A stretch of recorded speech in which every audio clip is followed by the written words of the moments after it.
everybody, JC here with another TNI news video.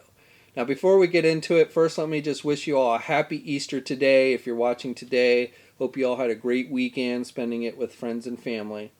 Now for today's video, I'm going to be focusing on all things Star Wars. We got a lot of Star Wars news that came out this week from Star Wars Celebration, the big Star Wars convention that took place in Orlando, Florida. So I'm going to be going over the highlights of that. And I wanted to start off by talking about the new teaser trailer that debuted this week. If you haven't seen it, if you've been living under a rock or something, I'll put a link in the video description below for that. But definitely it was a very cool teaser trailer, even though it really didn't reveal a whole lot new. Wasn't a whole lot new that was revealed in it. We do finally get to see Luke Skywalker speak, though. He utters the words, "It's time for the Jedi to end," which is how the trailer ends. He says more than that, but that's the big thing that he says. Now, my theory is that's actually something that he says at the beginning of the movie, not at the end of the movie. Probably Rey arrives on the planet, wants to be trained as a Jedi, and Luke's not into it because obviously things haven't been going well. His nephew turned to the dark side. But whatever happened with the Knights of Ren that we've been teased in the previous movie and such. So Luke's obviously not really looking to train more Jedi. But I'm guessing Rey changes his mind and eventually he does train her. We also got a look at a new teaser poster. This was handed out at Celebration to folks who attended the Last Jedi panel. And it's got Rey holding her lightsaber up over her head, and the poster's all red, and you've got Luke and Kylo Ren's faces in the background. So very cool. In other Star Wars news, we also got a look at the trailer for the upcoming 4th season of the Rebels animated series, and it was announced that this is going to be the final season for Rebels. So if you're into that cartoon, and I think it's a very good cartoon, the 3rd season just ended a couple weeks ago and was a great season finale. It was an hour episode. And the 4th season's looking to be packed full of action as well. We also got a look for Captain Rex and his updated outfit for the 4th season. Now, if you're not familiar, Captain Rex was actually a character created in the Clone Wars cartoon. He is a clone, and he's got his new outfit, looks very similar to the Rebel outfits that we see in the Battle of Endor and Return of the Jedi.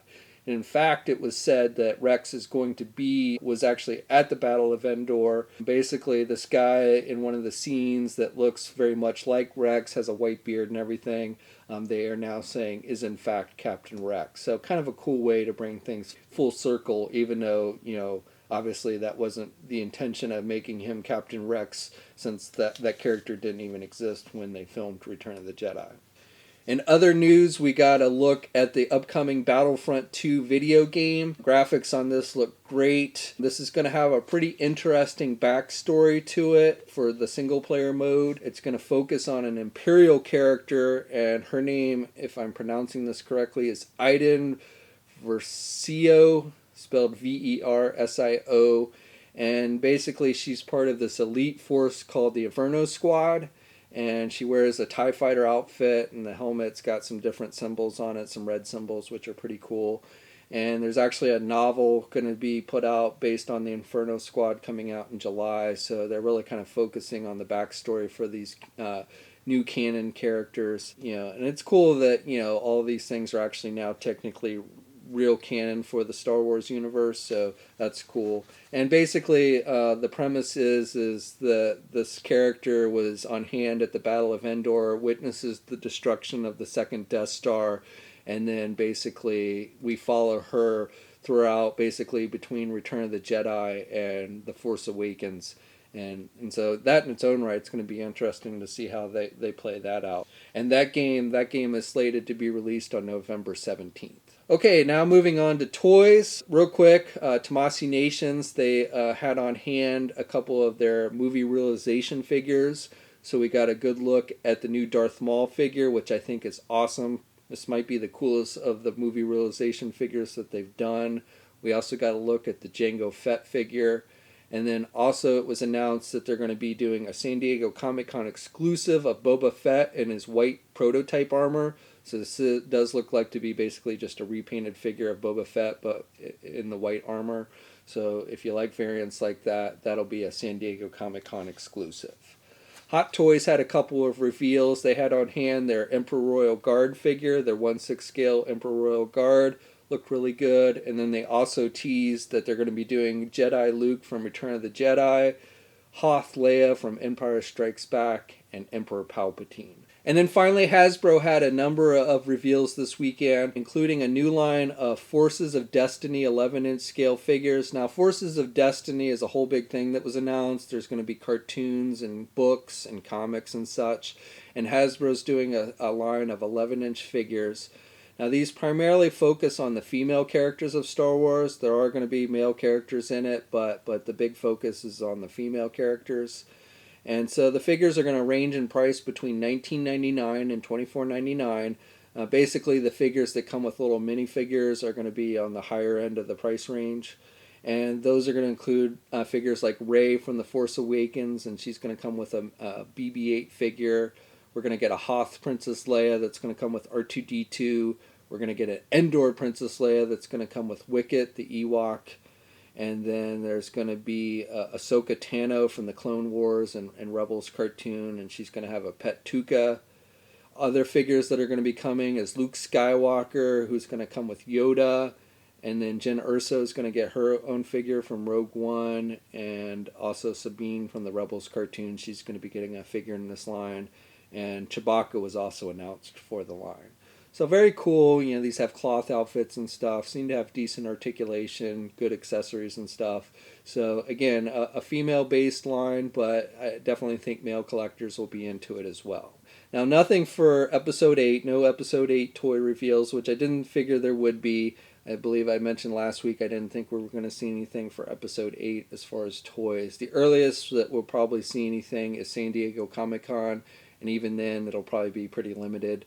They like to hold most of that stuff until they actually release it on Force Friday, which is in September this year. But we did get a couple of Black Series reveals, 6-inch Black Series. We got a couple of new vehicles that are going to be coming. We're getting a new Force Awakens Rey figure, 6-inch Rey figure. This is a new sculpted figure, and she's going to come with her scavenger speeder from Jakku. So that's pretty cool. And then also we're going to be getting a new Tatooine Luke Skywalker figure with his X-34 land speeder. Both of these are going to cost $59.99, and they'll be available this fall. Now the Luke Skywalker and land speeder set is also going to be getting a special San Diego Comic-Con exclusive release. The Comic-Con exclusive release is going to have a more extensive paint deco to it than the regular release, and it's also going to come in fancier packaging. Now that one's going to cost $89.99. Another Comic-Con exclusive that was announced was a 6-inch Grand Admiral Thrawn from the Rebels cartoon. Actually, Thrawn first appeared in the Timothy Zahn novels, but that's not actually considered actual Star Wars lore, official lore. But Thrawn's appearance in the Rebels cartoon does put him in the official canon for Star Wars.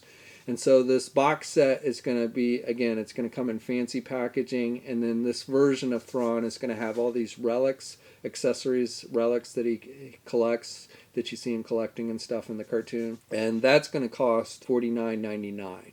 Now there will be a regular released version of Thrawn and just the regular Black Series packaging that won't have the relics, and it obviously won't have the fancy packaging. And that'll cost $19.99. Other 6-inch figures that were announced is we're going to get a Toys R Us exclusive clone Commander Gree figure from Episode 3. Now this figure is going to cost $24.99. That figure is going to cost a bit more than the regular Black Series figures, I guess because it's a Toys R Us exclusive, and Toys R Us likes to raise the price on their figures, I guess. But that one was announced, and that should be out this summer. And then GameStop is also going to be getting an exclusive Black Series figure this year. It's going to actually be based on the Battlefront II video game that I talked about earlier, and it's going to be one of the Inferno Squadron figures, which is basically a TIE fighter pilot with some different markings on his helmet. And that figure is actually up for pre-order on the GameStop website now, and that one's going to cost $22.99. That's what they have it listed on the GameStop website right now. And again, you can go pre-order that figure now if you want to. And then 2 other just regular release Black Series figures were announced. We're going to be getting a Grand Moff Tarkin, and he's going to be coming with an interrogation droid. And then we're also going to be getting a Janya, I think that's how you pronounce her name, solo figure. This is actually kind of a weird figure. It was actually last year's fan poll choice winner, so that's why she's getting a figure. Though technically she's not actually part of the official canon for Star Wars. She was created in the pre-canon novels. So, but again, she won the fan choice vote last year, so that's why she's getting a figure.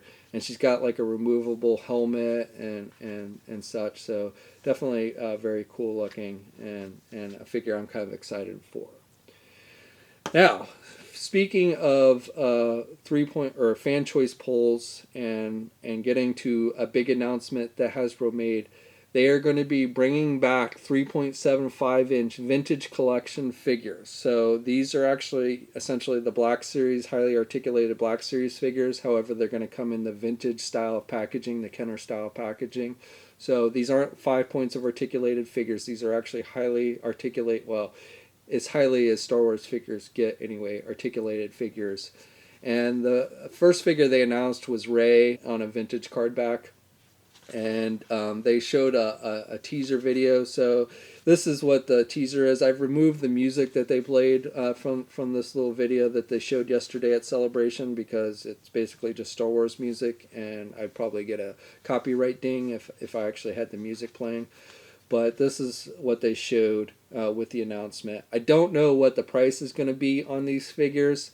I am guessing it's not going to be something that many of you are going to be happy with. I'm going to guess that these figures are going to cost in the neighborhood of $15 each. Now again, that's just a guess, but I would expect to pay a premium dollar for these figures. Now, before you start bulking, if you want articulated 3.75-inch figures, that's what you're going to have to pay in today's market. You're just not going to get cheaper figures with the articulation. Again, now it may be a little bit less. Maybe it'll be $12, $13. I don't know. But with the vintage packaging and everything, I would not be surprised at all if these end up costing $15. Now, these will be available everywhere. It's not like the Black Series figures that were exclusive to Walmart.